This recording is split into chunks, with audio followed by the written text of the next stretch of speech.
नमस्कार, मैं राजेश भारद्वाज आप सभी का क्लैट प्रेप के ऑनलाइन प्लेटफॉर्म पर हार्दिक स्वागत करता हूं। Hello everyone, welcome to CLAT prep. जैसा कि आप सभी को पता है, हम हर वीक एक MIT रिकॉर्ड करते हैं, पढ़ते हैं, जिसमें हम उस वीक के मोस्ट इंपॉर्टेंट टॉपिक के बारे में डिस्कस करते हैं। ठीक है, तो इस वीक का सबसे इंपॉर्टेंट टॉपिक क्या रहा, उनमें से एक है कौन सा, तो हमारा आपके सामने स्क्रीन पे दिख रहा होगा आपको, online gaming ban in India. आपने देखा होगा कि बहुत सारे लोग ऐसे होते हैं, बहुत सारे बच्चे ऐसे देखे होंगे जो रातों रात करोड़पति बनना चाहते हैं और मेहनत नहीं करना चाहते हैं। और मेहनत नहीं करना चाहते तो उनको लगता है शॉर्टकट होगा। शॉर्टकट नाम की दुनिया में कोई चीज़ नहीं होती, आप जानते हो इस बात को, है ना। तो हुआ क्या, बहुत सारे लोगों ने अपने घर वालों के पैसे लगा दिए तो उन्होंने बाद में जब पैसे डूब गए उनके, आपने देखा होगा ना कि 49 रुपये 49 रुपये की टीम लगाओ और सुबह सुबह होते होते आप करोड़पति बन जाओगे। तो लगभग हर कोई जो ड्रीम 11 में खेलता है 49 रुपए की टीम लगाता है, शाम को सो जाता है, सपने देखता है कि मैं करोड़पति बन गया, सुबह उठता है 49 रुपए भी चले गए। ऐसे कर करके उस ड्रीम 11 ने, आज के दिन ड्रीम 11 $8 बिलियन की कंपनी बन गई। लेकिन लोग कितने बर्बाद हो गए, तो हमारे सरकारी डाटा कहते हैं, गवर्नमेंट के डाटा है ऑफिशियल, की एक साल में लगभग 45 करोड़ लोगों ने, 45 करोड़ लोगों ने 20,000 करोड़ रुपए का नुकसान खाया है। तो इससे सुसाइडल केस बढ़ रहे थे ना। अभी मैं केस पढ़ रहा था, 4-5 साल का, मतलब 4th-5वीं क्लास का बच्चा था, घर वालों से छुप छुप के कोई गेम खेलता था, 3,000 रुपए डुबो दिए उसने। तो क्या किया भाई ने, सुसाइड कर लिया। आप सोचो इतनी सी एज में बच्चे सुसाइड कर रहे हैं, मेंटल प्रेशर उनके ऊपर देखो ना, स्ट्रेस लेवल देखो। तो कहीं ना कहीं इसके लिए जिम्मेदार कौन है, ऑनलाइन गेम्स, जिनमें रातों रात आपको करोड़पति बनाने का लालच दिया जाता है। आपने देखा होगा बहुत सारे सेलिब्रिटी जिसके अंदर होते हैं, जो आपसे कहते हैं कि अरे ये ऐड आती थी ना, ये सब छोड़ो, टीम बनाओ। ऐसे टीम बना बना के खुद तो करोड़पति हो गए और जो लोग थे उनको रोडपति बना गए, मतलब उनको रोड पर ला गए। तो हमारी पार्लियामेंट ने फाइनली इस बात पर ध्यान दिया, हमारी पार्लियामेंट ने इसको बिल को पास किया। इवन याद रखना, कल प्रेसिडेंट ऑफ इंडिया जो है हमारी द्रौपदी मुर्मू जी, उन्होंने भी इसे साइन कर दिया। नाउ ऑनलाइन गेमिंग बैन एक एक्ट बन चुका है, एक कानून बन चुका है। क्या है उसके लीगल, है ना, क्या उसकी लीगलिटी आज के दिन, जैसे आपके सामने दिख रहा होगा, रमी बैन हो चुका है। ठीक है, 3 पत्ती, ड्रीम 11 आप सभी का फेवरेट है ना, आपको थोड़ा सा शौक भी लगा होगा सुन के ना। उसके बाद आपका जूपी, जिसमें आप लूडो वगैरह खेलते हो पैसा डाल के ना, और माई 11 सर्कल, ऐसे बहुत सारे ऐप जिनमें सट्टेबाजी होती थी, उन्हें क्या कर दिया गया है, बैन कर दिया गया है। 1 करोड़ रुपए का फाइन है और 3 साल तक की आपको उसमें सजा का भी प्रोविजन बनाया हुआ है। ठीक है, तो देखते हैं थोड़ा सा इसकी लीगलिटी, है ना, तो देखते हैं क्या है, तो क्या लीगल है, क्या बैन है, चलो उसी को डिस्कस कर लेते हैं। ठीक है, तो देखो, dream 11 ban in India, online gaming bill 2025। तो बेसिकली जो ऑनलाइन मनी गेम्स होते हैं ना, उनके ऊपर एक ब्लैंकेट बैन लगा दिया गया, मतलब सबको बैन कर दिया गया जिसमें भी मनी गैम्बलिंग होती थी, इतना जरूर याद रखना। ठीक है, जिसमें मनी ऑफर किया जाता था, मतलब कि पैसा दो तो ही तुम्हें खिलाएंगे वरना नहीं खिलाएंगे। ठीक है, उसके साथ साथ एडवर्टाइजमेंट ऐसी होती थी, अगर आप एडवर्टाइजमेंट करते पाएंगे तो फाइन लगा देंगे। ठीक है, पेमेंट वगैरह का ऑप्शन था, वो सब बंद हो जाएगा, UPI से ट्रांजेक्शन वगैरह सब बंद कर दी जाएंगी। ठीक है, फैंटेसी स्पोर्ट्स गेम को इसमें डाल दिया गया, जैसे ड्रीम 11। अर्लियर क्या हुआ था, पहले ड्रीम 11 को फैंटेसी गेम में डाल दिया गया और कहा गया एक फैंटेसी गेम है, इसमें पैसा थोड़ी लगाते हैं, लेकिन सब पता है सरकार को ना। लेकिन क्वेश्चन ये आता है, पहले क्यों नहीं किया, पहले भी कर देना चाहिए था ना, इतने लोग नहीं मरते ना, इतने लोग सुसाइड नहीं करते ना, इतना पैसा नहीं डूबता ना। लेकिन हाँ चलो, देर आए है ना, देर आए सवेर आए, है ना, जो कहावत सुनी है, अच्छा हुआ जो भी हुआ, बैन कर दिया गया। ठीक है, हमारी डाटा कहना है कि 45 करोड़ लोगों ने 20,000 करोड़ रुपए हर साल उनका क्या हो जाता है, इन फर्जी गेम्स में चला जाता है। जैसा आप सभी के सामने दिख रहा होगा, ये हमारे जो इन्फ्लुएंसर है ना, हमारे जो क्रिकेटर है, जिनको लगभग मिलियंस में लोग फॉलो करते हैं, इनमें से जैसे विराट कोहली है ना, आपके है ना, हार्दिक पांड्या, सबको आप फॉलो करते हो। लेकिन एक चीज नोटिस करना, इन सब की यहाँ पर ड्रीम 11 लिखा हुआ है ना। और जब ड्रीम 11 लिखा हुआ तो इनडायरेक्टली क्या कर रहे हैं, ड्रीम 11 को आपको प्रमोट ही तो कर रहे हैं कि भाई आओ खेलो, है ना, ये नहीं होना चाहिए। ठीक है, तो इसे बैन कर दिया गया बस। ड्रीम 11 2008 में बनी थी। ठीक है, जब IPL स्टार्ट हुआ था तब ये कंपनी बनाई गई थी। ठीक है, समझ रहे हो। और तब से लेकर अब तक ये $8 बिलियन की क्या बन चुकी है, वैल्यूएशन की कंपनी बन चुकी है। इसको स्पॉन्सर, ठीक है, 2022-20 में इसने आईपीएल को स्पॉन्सर भी किया, इतना पैसा इसने कमा लिया सोचो, ठीक है। सेलिब्रिटीज आपने देखा होगा लास्ट ईयर तो इन्होंने आमिर खान से, सारे बड़े बड़े एक्टर्स से क्या करवाई, एडवर्टाइजमेंट कराई, जो आप लोगों को अट्रैक्ट करते हैं कि आओ इस मार्केट में पैसा इन्वेस्ट करो, ठीक है। तो ये बेसिक से डाटा भी आपको याद रखने हैं, क्या क्या प्रोविजंस उसमें किए गए हैं। तो देखो एक फैक्ट ये भी है कि देखो जो किसी के लिए अच्छा होता है किसी के लिए बुरा भी होता है, किसी के लिए बुरा होता है तो किसी के लिए अच्छा भी होता है। तो ऑनलाइन गेमिंग बैन करना ठीक है, लेकिन आपने सुना होगा कुछ दिन पहले टीसीएस ने, है ना, 12,000 एम्प्लॉइज को ले ऑफ कर दिया था, निकाल दिया था, है ना, 12,000 है ना, 10 हटा दो, 12,000 लोगों को। तो बड़ा हंगामा हो गया था कि यार 12,000 एम्प्लॉइज को निकाल दिया, ये कर दिया, वो कर दिया। यहां तो सरकार के एक रूल लाने से 2 लाख से ज्यादा लोगों की जॉब चली गई, क्योंकि गेम कहीं अपने आप नहीं चलता है कि बोल दिया चल गया, उसके पीछे ग्राफिक्स बहुत सारी जॉब होती हैं, ना, क्रिएटिविटी बहुत सारी चीज होती है, उन सब की जॉब भी खतरे में आ गई है। तो मुझे उन लोगों की जॉब के बारे में सोचना चाहिए कि मुझे तुम लोगों के सुसाइड्स के बारे में, बच्चों जो आज के टाइम पे क्राइम कर रहे हैं इनके बारे में, तो इनके बारे में सोचना चाहिए। तो सुप्रीम कोर्ट ने या तुम्हारे जो पार्लियामेंट है उसने बिल पास किया, प्रेसिडेंट साहब ने पास किया और अब वो कानून बन चुका है। जो गेमिंग सेक्टर है वो उसमें लगभग हम 25,000 करोड़ रुपए की हमें क्या मिलती है, एफडीआई भी मिलती है, फॉरेन डायरेक्ट इन्वेस्टमेंट भी उसमें हो रखी है, जिसमें लगभग 400 प्लस स्टार्टअप्स भी बने हुए हैं जो इसके लिए काम करते हैं, ये भी ध्यान रखना। इसमें प्रोविजन क्या किए गए हैं, तो प्रिजन प्लस फाइन, जेल और आपको सजा दोनों है। अगर आपने मनी गेम ऑफर किए तो अप टू 3 इयर्स आपको सजा है और 1 करोड़ रुपए उसमें क्या है, फाइन है। अगर आप बार बार रिपीट करते हो, बार बार ना रिपीट ऑफेंसर हो, तो आपको याद रखना 3 से 5 साल की सजा हो जाएगी और 1 करोड़ से 2 करोड़ रुपए आपका फाइन कर दिया जाएगा। एडवर्टाइजमेंट करते हो आप, ठीक है, प्रमोट करते हो, जैसे कोई प्लेयर आया उसने प्रमोट किया तो 2 साल तक की सजा है अप टू, और उसमें 50 लाख रुपए तक का फाइन है। अगर वो आदमी बार बार उसे प्रमोट कर रहा है बैन करने के बाद भी, तो उसकी सजा 2 से 3 साल बढ़ा दी जाएगी और उसके ऊपर 50 लाख से फाइन 1 करोड़ रुपए कर दिया जाएगा। ये भी उसमें प्रोविजन है। याद रखना पेमेंट फैसिलिटेशन, अगर कोई ऐप है जैसे आजकल होता है ना भीम, फोन पे, ये सब अगर उसमें यूपीआई के थ्रू ट्रांजैक्शन करते भी नजर आते हैं तो उनके ऊपर भी 3 साल तक की सजा है प्लस 1 करोड़ रुपए तक का उन पे क्या है, फाइन भी। और बार बार अगर उसको रिपीट करते हैं तो 3 से 5 और 1 से 2 करोड़ रुपए का फाइन लगा दिया जाएगा। तो हर तरीके से, हर एंगल से इसको बैन कर दिया गया है, इस बात को ध्यान रखना। सर्च एंड अरेस्ट वारंट, ठीक है, अगर आपके ऊपर, अगर मान लो इनको कोई डाउट होता है गवर्नमेंट की एजेंसीज को, तो आपको विदाउट सर्च वारंट आपको क्या किया जा सकता है, अरेस्ट भी किया जा सकता है। ये भी सीधा सीधा अथॉरिटी है। ऑथोराइज्ड ऑफिसर्स में एंटर, सर्च, फिजिकल और digital, seize and arrest without warrant for suspected offences, includes access to the virtual digital space, computer resources. तो ये भी उनके पास प्रोविजन है।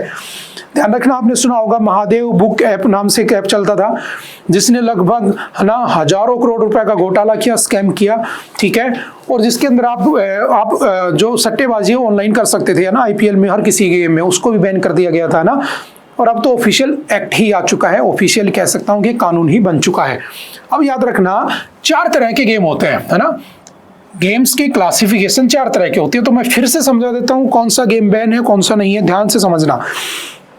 जिसमें ऑनलाइन मनी ऑफर किया जाता है कि आओ पैसा दो पैसा जीतो, उस तरह के गेम को बैन किया गया। जैसे आपका पे टू प्ले, ठीक है, विन कैश और मटेरियल प्राइजेज जैसे ड्रीम 11, एमपीएल, जूपी, इन सबको बैन कर दिया गया, ठीक है, कि 20 रुपए का गेम है, खेलो, जीत गए तो आईफोन 16 दे देंगे, ऐसी ऐड आती है ना फर्जी, वो सब इसमें बैन किया गया। तो बहुत सारे बच्चे जो होते हैं आईपीएल लेने का सपना रहता है ना, तो सोचते हैं 20 रुपए में आईपीएल मिल ही जाएगा, और 20 से कहानी शुरू होती है जूपी में, और हजारों रुपए में जाके वो बर्बाद हो जाते हैं और फिर सुसाइड करने के बारे में सोचते हैं। तो ये सब नहीं होना चाहिए, इसलिए इसको बैन किया गया।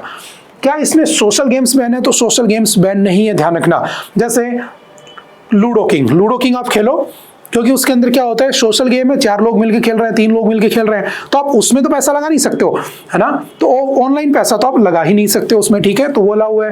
कैंडी क्रश, ठीक है, ऑनलाइन चेस खेलो, है ना, जिसमें आप स्किल डेवलप कर रहे हो, वो अलाउ है, ठीक है, सोशल गेम लोगों से जुड़ के।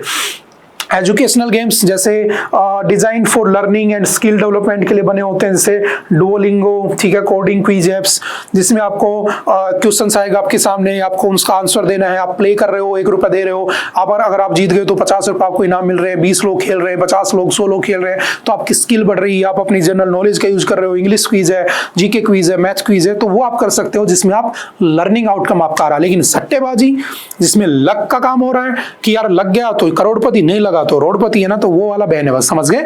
इसमें आपको पता है, आपको क्वेश्चन आता है तो आप आंसर करोगे और उसके बाद अगर आप जीत गए तो आपको क्विज दे दी जाएगी, ठीक है। तो स्किल बेस्ड अलाउ है, सट्टेबाजी अलाउ नहीं है। जैसे आपका ई स्पोर्ट्स क्या होते हैं? Competitive tournament based, no gambling, जैसे पबजी, ठीक है, वैलोरेंट, है ना, जो BGMI टूर्नामेंट होते हैं, इवन हमारे प्राइम मिनिस्टर साहब इनको प्रमोट करते नजर आते हैं, ठीक है।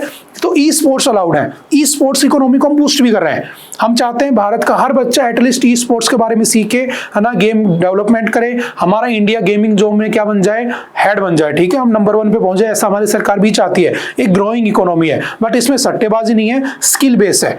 अब इसके अंदर मान लो आप पबजी खेल रहे हो और आपको कोई हथियार चाहिए उसमें ना लड़ने के लिए ना, मैंने कभी खेला नहीं लेकिन जितना मैंने सुना है, आप 100 रुपए दे रहे हो, आपको बंदूक मिल जा रही है, तो सट्टेबाजी नहीं है। आप जानते हो इससे 100 रुपए जाने वाले हैं, आप जस्ट अपने एंटरटेनमेंट के लिए इसे खेल रहे हो, तो इसमें सट्टेबाजी नहीं है, आप ये कर सकते हो, ठीक है। तो ये अलाउ है, ये अलाउ है, ये अलाउ है, ये अलाउ नहीं है, ऐसे इसको याद कर लेना, ठीक है। तो एग्जाम के लिए भी 2-4-5 बातें जो इंपॉर्टेंट है वो पता होनी चाहिए। इसका नाम रखा गया है promotion and regulation of online gaming bill. Now ये एक्ट बन चुका है, प्रेसिडेंट साहब के साइन हो चुके हैं। Protecting middle class and youth, promoting e sports, online social games, ठीक है, इन्हें हमें प्रमोट करना है।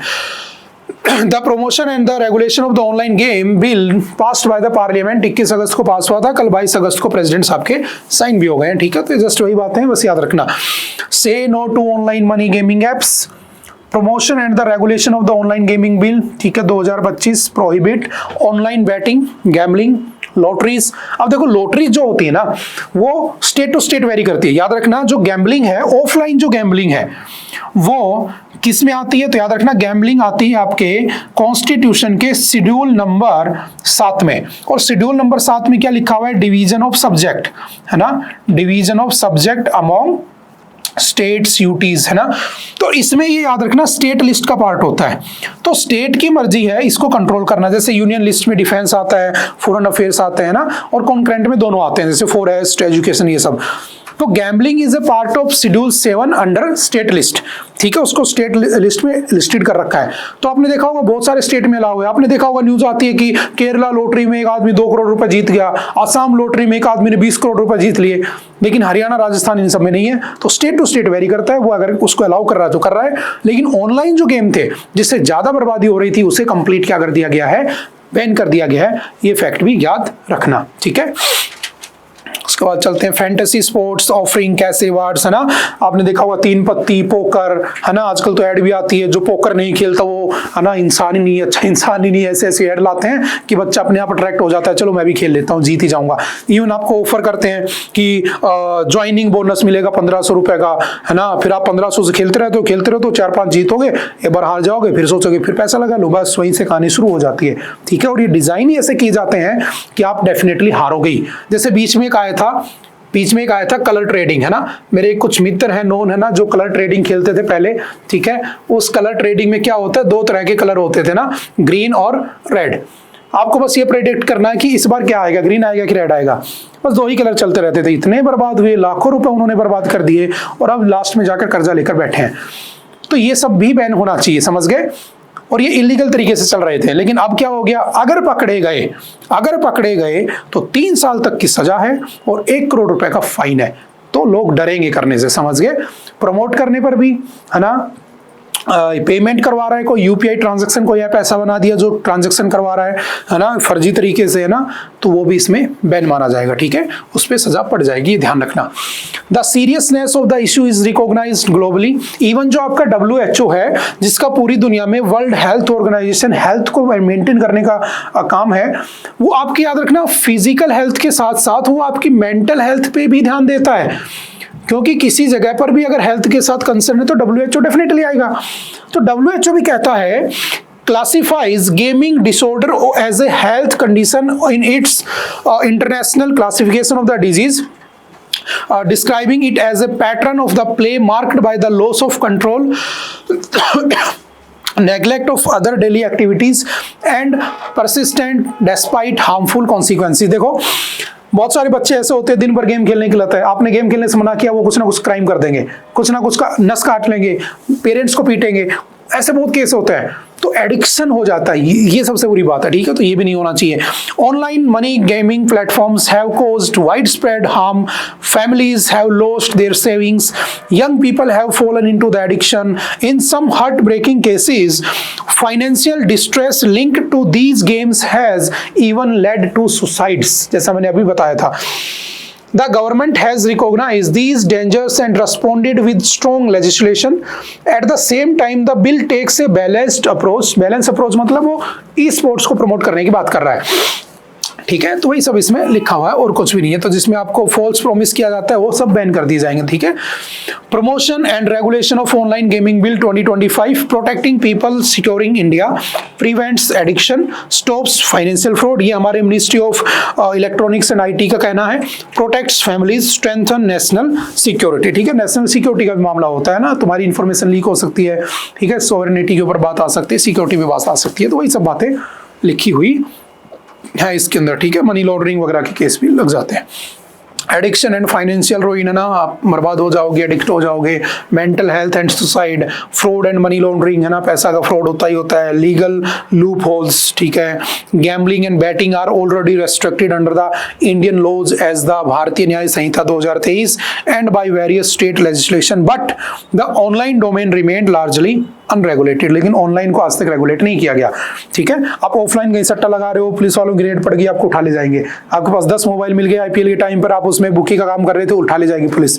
ऑफलाइन बंद है, लेकिन ऑनलाइन आप गेम खेल रहे थे सरेआम, वही तो गलत है ना। और बच्चे को एक्सेस दे रखा था आपने, ये सबसे बड़ा चैलेंज था। तो एक एज लिमिट होनी चाहिए, वेरिफिकेशन होना चाहिए, उसके बाद ही बच्चा उससे चलाए, लेकिन ऐसा कुछ था ही नहीं। तो बहुत अच्छा किया सरकार ने इसे कंप्लीट बैन ही कर दिया, ठीक है। तो ये सारे फैक्ट याद रखना, डेफिनेटली आपके एग्जाम में पैसे जा सकता है, तो ये सारे एस्पेक्ट याद रखना, ठीक है।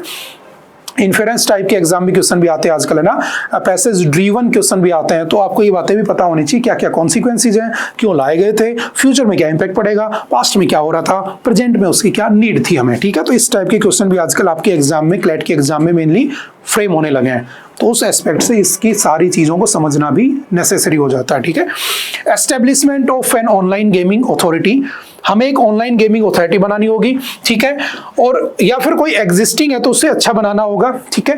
The authority will issue guidelines, codes of practice and directions to ensure compliance, ठीक है।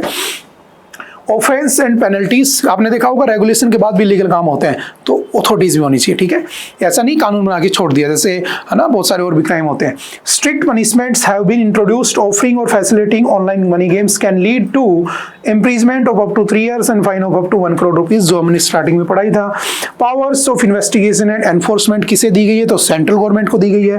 The central government may authorize officers to investigate, search and seize both digital and physical property linked to the offences. In certain cases, officers will have the power to enter premises and make arrest without a warrant, ठीक है। Investigations will follow the provisions of the भारतीय नागरिक सुरक्षा संहिता 2023, जिसको CrPC कहते थे पहले, which governs criminal procedure in India, ठीक है। तो आपको विदाउट सर्च वारंट के अरेस्ट भी किया जा सकता है, सर्च भी किया जा सकता है। इंफॉर्मेशन टेक्नोलॉजी एक्ट 2000, ठीक है, इससे भी रूल बने हुए हैं। जो आपका आईटी एक्ट 2000 में, उसके अंदर 2021 में इसे अमेंड किया गया था, ठीक है। ऑनलाइन गेमिंग जो इंटरमीडिएटरीज होती हैं, ठीक है, मस्ट एंश्योर अनलॉफुल और illegal content is not shared on their network, ठीक है। लेकिन सब होता है, आप जानते हो, ठीक है। अच्छा, वैसे बैन हो जाएगा, वीपीएन का यूज करके कर लेंगे लोग, है ना, करेंगे जरूर, है ना, बंद नहीं होगा, ध्यान रखना। इलीगल तरीके से वीपीएन लगा लेंगे, है ना, टेलीग्राम पे शेयर कर लेंगे लिंक को, लेकिन अगर पकड़े गए तो फिर उसका प्रोविजन भी आपको पता होना चाहिए, बस इतनी सी बात है ना। बैन हो जाएगा लेकिन इलीगली चलेगा, ये आप भी जानते हो। है ना। भारतीय न्याय संहिता क्या कहती है, तो इसका एक सेक्शन है 111, याद रखना एग्जाम के पॉइंट ऑफ व्यू से, एक सेक्शन है 112। तो 111 क्या कहता है, 111 penalise unlawful economic activities and the cyber crimes. ये अनलॉफुल इकोनॉमिक एक्टिविटीज को बैन करता है, जिसके अंदर भी आपका ऑनलाइन गेमिंग आता है, बट अभी तक कोई स्ट्रिक्ट एक्ट नहीं था उसके ऊपर, जो कि अब बन चुका है, तो ये भी ध्यान रखना। सेक्शन 112 क्या कहता है, prescribes punishment for unauthorized betting and the gambling. Offenders face a minimum of 1 year imprisonment extendable up to 7 years along with the fines। तो इसमें उसको सजा का प्रोविजन, लेकिन एक स्ट्रिक्ट एक्ट नहीं था, मैंने कहा particularly on the online games, तो ये अभी भी चला आ रहा था, ठीक है, और बार बार वो पैसा देकर बच जा रहे थे, ठीक है, कोई स्ट्रिक्ट एक लॉ नहीं था। Integrated goods and service tax, आप जानते हो जीएसटी, है ना। गुड्स एंड सर्विस टैक्स कब आया था, 1 जुलाई 2017, इसलिए 1 जुलाई को जीएसटी डे बनाते हो। इसमें भी एक प्रोविजन है, याद रखना कौन सा, इंटीग्रेटेड आपका goods and services tax 2017। Illegal and offshore gaming platforms are regulated under the IGST act. Online money gaming suppliers must register under the simplified registration scheme, ठीक है, उनको उसमें रजिस्टर करना होगा। The directorate general of GST intelligence is authorized to direct intermediaries to block access to unregistered और non compliant gaming platforms. तो आपको अगर करना है तो आपको रजिस्टर भी कराना होगा, और अगर वो इलीगल तरीके से तो उसे बैन कर देगा। उसके बाद this ensures digital entities follow the same taxation rules as physical business. Consumer protection act 2019, उसमें भी प्रोविजन लिखा है, जिसमें ग्राहकों के लिए बात की जाती है, पढ़ते ना, जागो ग्राहक जागो, है ना, आपको अवेयर किया जाता है, तो उसके अंदर भी इसका प्रोटेक्शन है। क्या है तो लिख समझना, it prohibits misleading and surrogate advertisement. लेकिन आपने देखा होगा, है ना, हमारे यहाँ पर यही है, ये भारत है ना, इनको शराब का ऐड करना होता है तो ये कहते हैं किंगफिशर, नीचे लिख देते हैं सोडा। अब एक बात बताओ, कोई सोडा क्यों ही पिएगा ना, बेसिकली तो इनडायरेक्टली उस किंगफिशर की दारू को प्रमोट कर रहे हैं, तो ऐसी ऐड करना भी बैन है ना। जैसे अभी IPL में होता था ड्रीम 11, तो ये बैन है, लेकिन हालांकि आप जानते हो हालत क्या है, इसलिए हमें एक स्ट्रिक्ट लॉ की भी जरूरत है, ठीक है। और मैं फिर कह रहा हूँ, इनके बैन होने का मतलब ये नहीं है कंप्लीट बैन हो गए। रेप की भी बहुत सारी सजाएं है ना, उसके बाद भी रेप कहाँ कम होते हैं, होते रहते हैं, जैसे अभी मनीषा हत्याकांड हुआ है ना, जो रेप मिस्ट्री हुई है ना, ऐसे बहुत सारी चीजें होती है। अब है कि नहीं है वो अभी डिसाइड करेगी सरकार, है ना, केस चल ही रहा है अभी, है ना। तो मैं फिर कह रहा हूँ, है ना, लूप होल्स होंगी, लेकिन अगर पकड़े गए तो 1 साल का 3 साल की सजा और 1 करोड़ की पनिशमेंट, ठीक है, तो याद भी कर लेना। The central consumer protection authority CCPA has powers to investigate, penalize and take criminal action against the offenders. CCPA has issued advisories to prevent celebrities and influencers from endorsing betting platforms, है ना। आपने देखा होगा बहुत सारे जो influencer है ना, वो भी इसकी ऐड करते हैं, तो उसको भी बैन किया गया है। लेकिन हाँ, अब एक्ट अच्छा आ गया है, तो अब वो नहीं करेंगे। रिपोर्टिंग ऑफ साइबर क्राइम्स, आपके साथ किसी तरह का साइबर क्राइम होता है, आप किसी बैटिंग में फंस जाते हो, आपका पैसा डूब जाता है, आप सीधा रिपोर्ट कर सकते हो कहां पर, cybercrime.gov.in के ऊपर। इनकी एक हेल्पलाइन नंबर भी है, जिसका नंबर है toll free helpline 1930 is available for quick reporting of online scams and the fraud. ये भी आप उसमें क्या कर सकते हो, एड ऑन कर सकते हो, समझ गए। तो बस इतना सा ध्यान रखना है, इन सभी वीडियो गेम्स, इन सभी मनी गैम्बलिंग गेम्स को क्या कर दिया गया है, बैन कर दिया गया है, और ये एक्ट भी बन चुका है। चलते हैं नेक्स्ट। जैसे हमारी PIB जो है, प्रेस इंफॉर्मेशन ब्यूरो, है ना, जो हमारी सरकार से आने वाली इंफॉर्मेशन को पब्लिश करती है, उसका कहना है play to learn, play to win, ठीक है, not to gamble. The promotion and the regulation of online gaming bill 2025 includes a dedicated framework for esports, है ना। ई-स्पोर्ट्स को आप खेल सकते हो, ध्यान रखना, ठीक है, मैं समझा चुका हूँ, by the ministry of youth affairs and the sports. Support for the online social games that promote learning culture and the skills, ठीक है, उनको भी प्रमोट किया जाएगा। वो बैन नहीं है, जिसमें आपकी स्किल डेवलप होती है, ठीक है। लेकिन गैम्बलिंग, पैसे का लालच देकर अगर तुम उसमें जाते हो, तो वो डेफिनेटली क्या हो चुकी है, बंद हो चुकी है। ओके, आई थिंक आज के लिए इतना ही था। आई होप कि आपको बातें समझ में आई होंगी। फिर भी अगर किसी तरह का कोई डाउट रहता है, कोई कंफ्यूजन रहता है, तो आप एनी टाइम आकर मिल सकते हो, पूछ सकते हो। ओके, बाय बाय, मिलते हैं दोबारा किसी नेक्स्ट लेक्चर में। Okay, thank you, have a nice day.